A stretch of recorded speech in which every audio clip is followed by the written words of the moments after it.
السلام علیکم ورحمۃ اللہ وبرکاتہ۔ آج کا ہمارا سبق زکوٰۃ ادا کرنا کب فرض ہے۔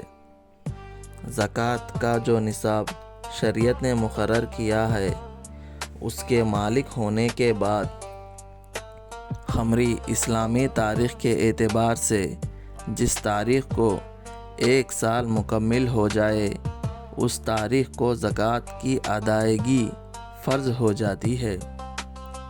زکوٰۃ کی ادائیگی کے لیے شریعت میں رمضان کا مہینہ متعین نہیں ہے، بلکہ ہر آدمی کے لیے زکوٰۃ کا مہینہ اور تاریخ الگ الگ ہے۔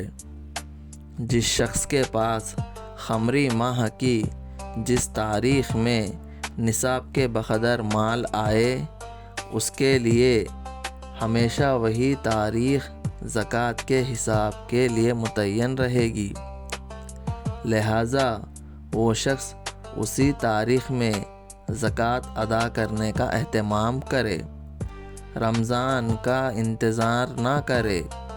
تاخیر کرنا بری بات ہے۔ مثلاً ایک شخص 2 صفر 1431 ہجری کو پہلی بار نصاب کا زکوٰۃ کا مالک ہوا۔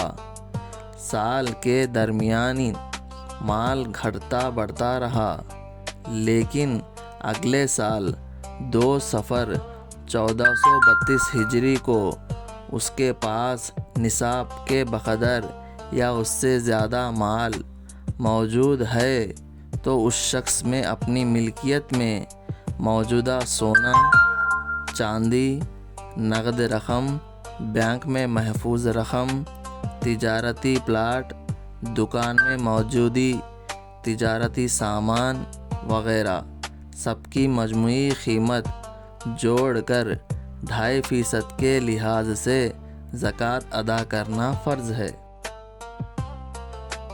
ویڈیو کو لائک کریں اور ایسے ہی اسلامک کنٹینٹ دیکھنے کے لیے سبسکرائب کریں اور شیئر کریں۔ جزاک اللہ خیرا۔ السلام علیکم۔